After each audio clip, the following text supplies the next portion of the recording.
Hi guys, welcome back to Tim's Cotteswold Farm. So several weeks ago, you'll remember we had Claydon out and they drilled 2 fields for us. What I wanted to do was delay the release of that video to coincide with when the crop actually started to come up. So hopefully you can see it started to emerge. So I'm going to show you part 1 now, and then we'll come back here and we'll look at how it's growing. So the Claydon is a strip till drill, which means there's 9 tines and they're around 31 centimeters apart. The benefit of that supposedly is that it allows more sun and air into the seed rows, which means the plants will be healthier, which means they'll yield more. The moisture retention can also be improved because you're only cultivating, unlike this behind me, which we've done just to remove all the compaction because we travel along this piece when we're hauling corn out.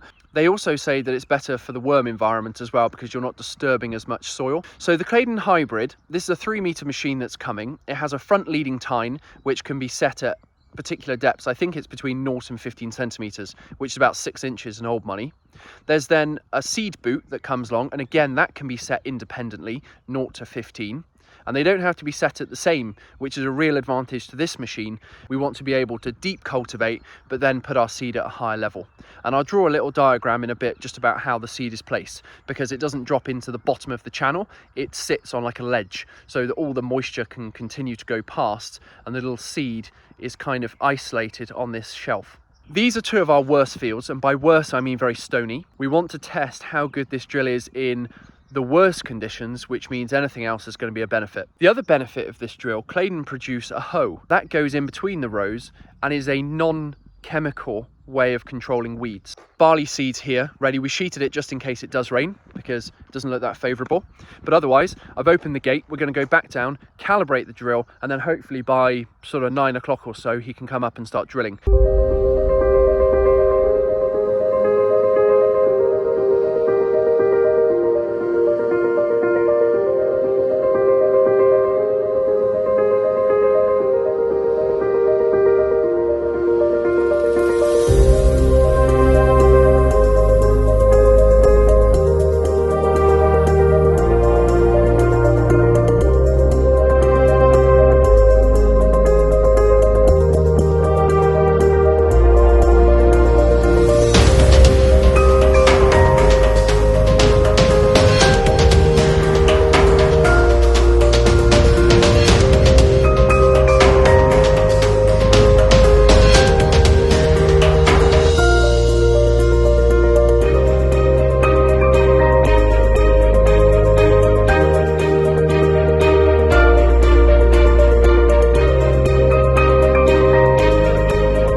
So I've got some footage with the drone, but now I want to get up and close. So you'll see that leading tine, you'll see the seeding boot, and then you'll see those spades or the paddles actually patting the ground down afterwards. And as the guy was just saying, it really is a mindset thing.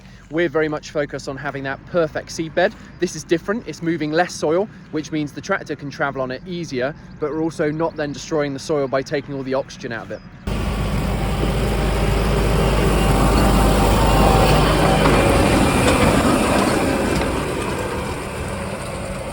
Now I'm COVID free, I'm going to jump in the cab with him, see if I can have a bit of a ride. It's pretty cool to have a Fendt on the farm. So that's a 516. It's about 160, 170 4-cylinder engine, and that seems to handle this 3-meter drill without any issues. So it means we would have a bit of leeway. We've got about 230 horsepower tractor, and we've also got 150 horsepower tractor. So if one goes down, then we're still okay.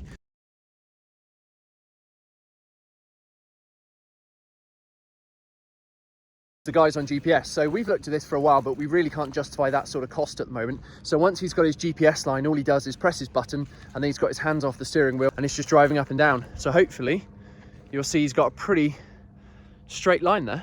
Yeah, because this field's covered in bends, we always do the headlands as we go because it's just a lot easier.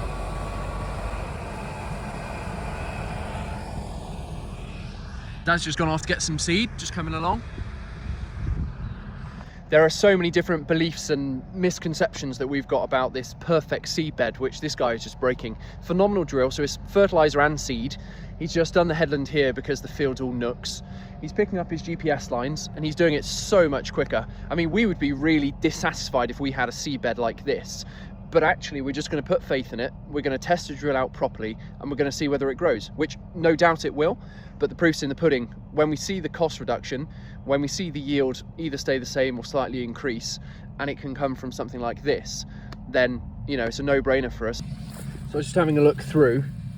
So there's a seed there, you can just see, and then you've got this big channel, and then there's another seed down in here. Mr. Worm's obviously making a home, and that's the whole concept of this drill, to try and reduce the amount of times that we're working this soil and make it far better for the environment.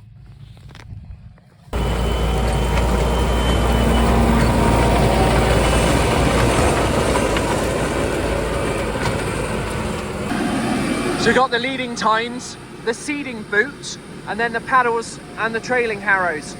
And he's also got the fertilizer kit on, provided by JJ. Still cracking on, 5 o'clock.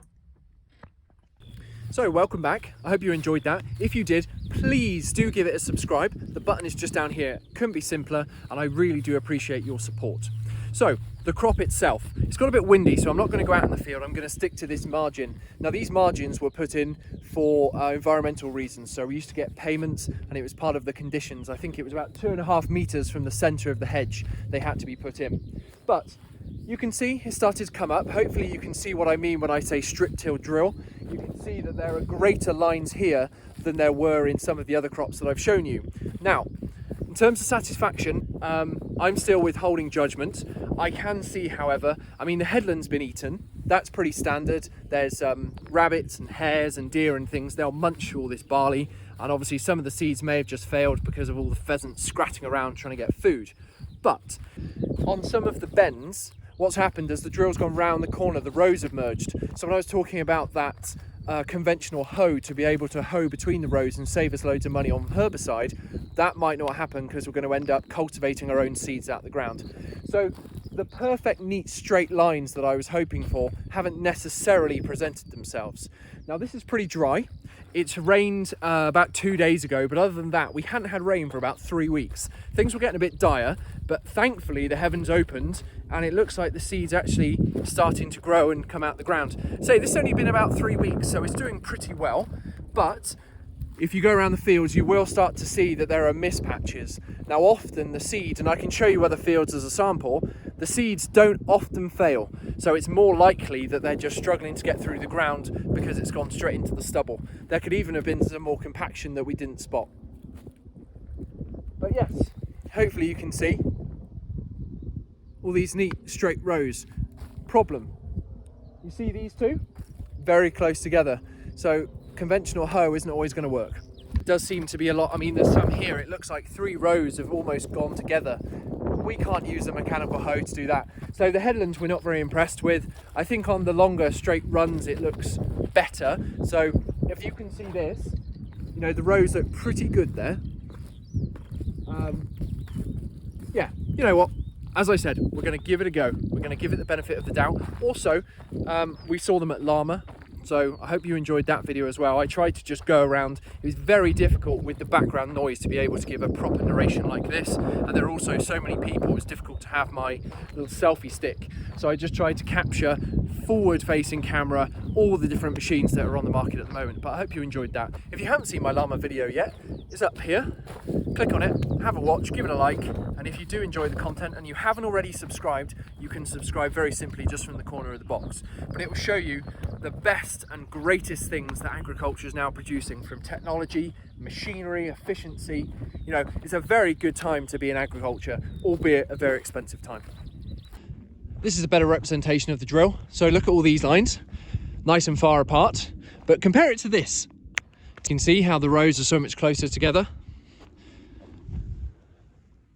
So my dad would always say there's 2 types of people that farm. There are operators and there are drivers. So drivers simply get in a machine, they either push it as fast as it can go or they just drive it and hopefully the job gets done. And then there are operators who take a real interest in their craft. They try and make things better all the time. And I would like to think that I'm growing to be the latter from when I was young, potentially being the former.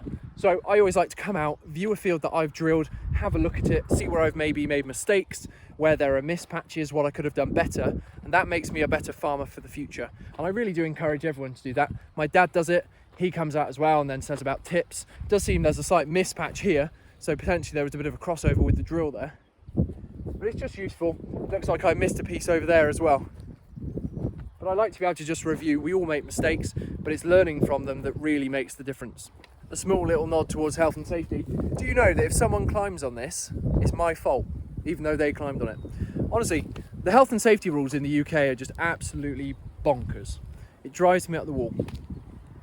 Hi guys, well that's it. Thank you so much for watching. If you haven't already subscribed, please do so. You can do it down here. Likewise, give it a thumbs up. I try and be as educational, as informative as I can. I really hope that you guys are getting a bit of a flavour for what it's like here on our farm in the Cotswolds. Any questions at all, doesn't matter what they are, type them below and I'll answer them as best I can. So I hope you've enjoyed. Other videos that I produce are up here. Enjoy those too. Let me know your thoughts. Plus, anything else you want added to these videos, more than happy to accommodate. If there's a particular thing on the farm that you want me to talk about, I can do it. So let me know. I hope you've enjoyed and I'll see you soon. Bye.